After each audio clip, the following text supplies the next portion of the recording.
It's March the 10th, 1967. 4 F-4 Phantom IIs from the 8th Tactical Fighter Wing, 433rd Tactical Fighter Squadron, are taking off from an airbase in Thailand.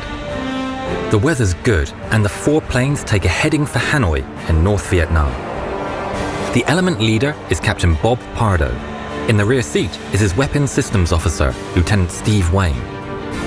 Their mission is to take out steel mills nearby the city. The Vietnamese are very much prepared. The area surrounding Hanoi has some of the best air defenses in aviation history. Approaching Hanoi, still under clear skies, the F-4s are at 13,000 feet. They can see the path to the target, as it's like a pathway of anti-aircraft fire. Plane number 4 has Captain Earl Amon in the front and Lieutenant Bob Houghton behind. Amon's plane is hit. Fortunately, it's not a critical hit this time, and Amon manages to keep his place in the formation. Going into a steep dive, the F-4s release their bombs. But under the heavy fire, disaster strikes as Amon's plane is hit again by anti-aircraft fire. Then, Pardo's plane is hit too. Both planes are now streaming fuel, and they need to decide what to do next. They turn for Laos, where they can rendezvous with a KC-135 tanker before pushing on to Thailand. With the 2 planes now ascending to 20,000 feet, Amon radios to Pardo. There's bad news. The F-4 is now leaking so much fuel that he's not going to make it. The tanks are almost empty. Pardo checks his fuel.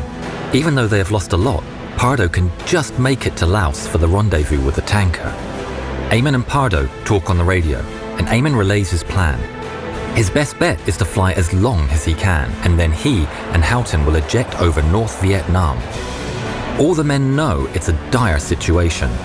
Ejecting over North Vietnam meant almost certain capture and a long stay in a Vietnamese POW camp, if they were lucky.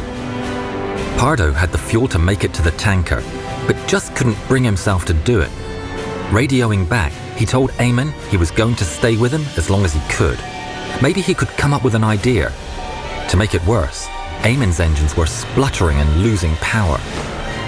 Pardo didn't have much time to think. A flash of inspiration hit him. He maneuvered behind Houghton's plane and carefully approached from the rear. Lining up the nose of his F-4 with the rear of the other, he tried to give it a push. He was going to use his high-tech $2.4 million plane to give a boost to the other Phantom. With Amon's spluttering engines running, the turbulence was causing issues. Pardo told Amon to eject his drag chute from the back of the plane. That left open a small hatch, which for a while gave Pardo's F-4 a bit more purchase. The turbulence wasn't helping the plan, so he told Amon to shut down his engines, just in case he needed those final drops of fuel. Despite Pardo's skill as a pilot, the Phantom's nose cone that was ideal for slipping through the air also made it ineffective as a ram to push another plane. Trying again and again and failing, he had another flash of inspiration. Originally, the F-4 was designed as a fighter-bomber for the Navy. As such, it had a rear hook that allowed it to land on aircraft carriers.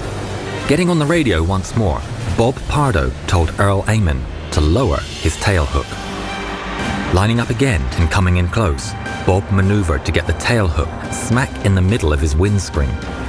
The strength of the glass in front of his face took the full weight of the injured F-4 and pushed it through the heavens. It worked. That is until turbulence shook the 2 planes, causing the tail hook to slide off. Getting the hook back on the glass started to crack under the pressure, forming a spiderweb immediately in front of Bob's face. If the glass gave way, it would mean certain death. Again and again, Bob kept on like this, with every 15 seconds or so, the tail hook slipping off the windscreen. Incredibly, it slowed the descent of the stricken F-4 to just 1,500 feet per minute. Alarms went off inside Pardo's plane. The left engine was on fire. He immediately shut it down. Needing 2 engines for the push, he went through the startup procedure. The fire started up again. Pardo's left engine was critically damaged. Carrying on with just 1 engine, keeping the 2 F-4s in the air, he realized that his fuel had finally been spent. The 2 planes had traveled 88 miles under the power of 1 crippled F-4. They had just made it across the border to Laos. Pardo watched as Eamon and Houghton ejected from their bird. Immediately after, Wayne and Pardo followed suit, shooting up into the heavens before descending into the jungle below. Laos was also a war zone at the time, and the natives conducted a search for the downed pilots. Hearing shouting and shooting in the jungle, the four men managed to avoid the locals. After just 45 minutes on the ground, all the men were whisked away by a rescue helicopter. Incredibly, despite his heroic act, there was talk of charges against Pardo for not getting his expensive plane home. But thankfully, reason prevailed and the charges were dropped.